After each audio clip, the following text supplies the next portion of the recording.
Men's college basketball season has started. I'll be taking in the Dick Vitale Invitational here in Charlotte tonight, Tuesday, with Texas playing Duke at the Spectrum Center. If you're going, I'd love to say hello. And this is your morning Buzzcast for Tuesday, November 4th. I'm Abe Madkour. It is Election Day, and there is one referendum to watch on the sports business side, as voters in Bexar County, Texas, will decide if the San Antonio Spurs should get a new arena and how it should be financed.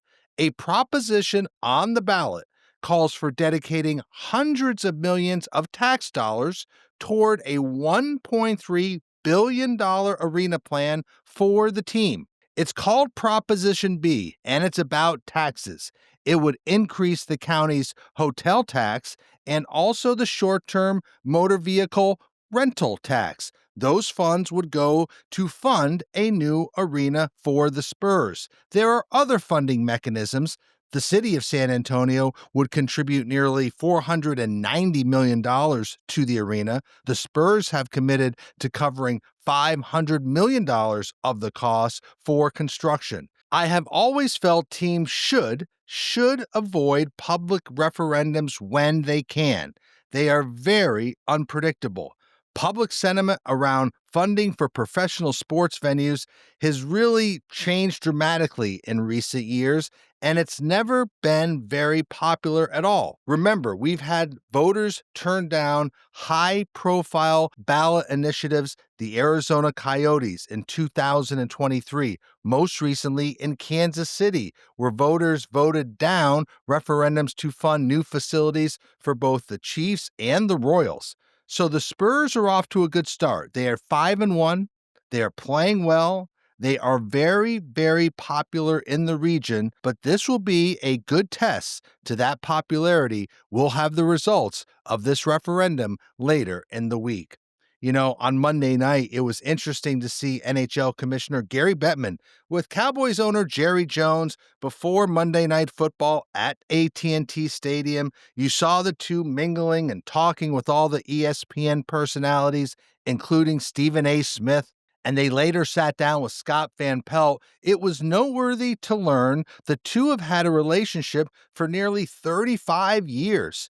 Jerry Jones said that when he was buying the Cowboys in the late 80s, that he was told to go and meet with Gary Bettman, who at that time was top legal counsel at the NBA. Jones said the meeting was very valuable as he really looked at buying the Cowboys and was a rookie when it came to sports business and team ownership. And so the two have had a relationship ever since. You could tell that they are comfortable around each other, and they were together to announce another major event at AT&T Stadium as the NHL will bring its outdoor game Stadium Series to Dallas. The Stars will host the game in February of 2027. It will be the first hockey game at AT&T Stadium. And yes, like all events there, it will be a big event. Broadcast on ABC, this could draw north of 90,000 fans. Bettman believed it could draw an even larger crowd than that. Remember, Dallas hosted the Winter Classic at the Cotton Bowl in 2020. There were almost 86,000 fans there. This could become the most attended NHL game in history. And the NHL is, of course, working with the Cowboys and hopeful that AT&T Stadium's roof can be open for the game, as this will be quite the spectacle in February 2027. Let's shift to college sports. Some interesting data around on-field logos. We have seen this is one of the ways that college programs are trying to generate more and more revenue by selling sponsorship to the field. Learfield's president Cole Gahagan, whose company is in the mix on all of these deals, said Learfield has negotiated about 30 on-field rights agreements.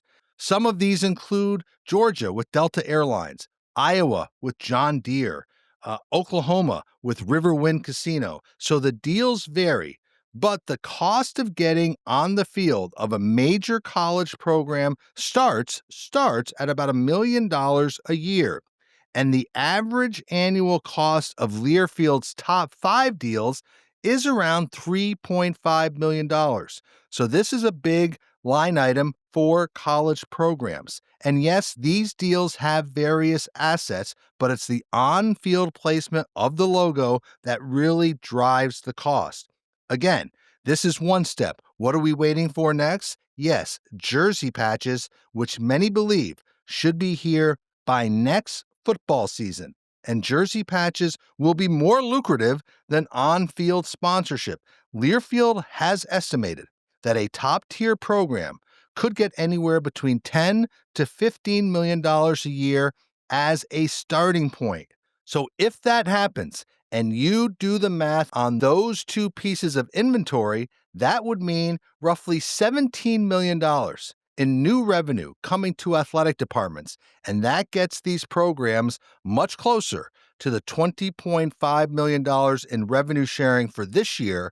And remember, that revenue sharing figure will only increase in the future, and so sponsorship is the way to close that gap. I got a lot of comments yesterday about talking about the content creator and the creator community and the influencers that we mentioned on Morning Buzzcast on Monday. The Detroit Pistons brought 5 local creators and influencers to their game in Mexico City over the past weekend to amplify that event.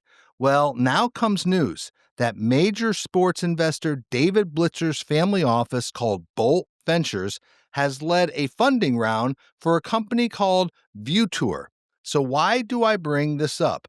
Well, Viewture is a startup that provides upfront funding to YouTube content creators in exchange for a share of that channel's future advertising revenue. So this is a bet on the success of future content creators. And so this investment from Bolt Ventures shows again the growing influence of digital content creators and their continued integration into sports. You've seen Dude Perfect. We saw the NFL really lean into content creators during the recent game in Brazil, and expect to see more of these influencers leading into sports. Also, expect to see athletes leaning more into content. And so teams and leagues are doing more and more in this space. And I bring this up because David Blitzer is such a smart investor and a first mover. And he is always saying time and again that he tries to think about what those next mega trends are going to be and getting in front of those. And obviously, he feels a mega trend is around the creator economy, and that is where he is investing. You know, as many of you know, I'm a big fan of the business acumen of the Seattle Kraken. They always seem to be trying new things. And here was another new element they introduced over the weekend. Yes, a glow-in-the-dark third jersey. I thought I've seen a lot, but I've never seen a glow-in-the-dark third jersey. It's said to be mostly black. It is supposed to glow when it gets dark in the arena, but over the weekend, apparently on Saturday night, the arena never got dark enough for the glow-in-the-dark stitching to come to life. You could see it as the players walked down the tunnel, but less so during the hockey game. But again, what's supposed to happen is the stitching along the S logo and the Amazon logo on the helmet glow in the dark after they're charged under a UV light. So again, the Kraken trying something different, but word in the arena is that the new third jersey sold very well. So it's a merchandise play as well. It's also an attention getter, but also a new trend that we could see in terms of glow-in-the-dark jerseys. And another Buzzcast, another sport launching. Paramount, which is spending a lot of money on sports rights, is getting behind the Pro Cheer League. They have acquired distribution rights to Varsity Spirit's Pro Cheer League, which is positioned as the world's first professional cheerleading league for athletes 18 and older. This league will launch in January of 2026. They'll have 4 teams: Atlanta, Dallas, Miami, and San Diego, and they'll have events throughout the country. So again, Paramount getting behind the Pro Cheer League with their media rights in a league set to launch in January. And so my takeaways from today's Buzzcast. Number one, tonight will give us another test to how the public views approving tax dollars to fund sports arenas, as the Spurs' new arena rests on approval of tax increases around a tourist tax and rental car tax. We'll see the results later this week. Takeaway number two, AT&T Stadium, it continues to be a grand global showpiece and a destination. The NHL has wanted an outdoor game there for years, and they will now have a Stadium Series game in February 2027 where an attendance record could be set for the most ever fans for an NHL game.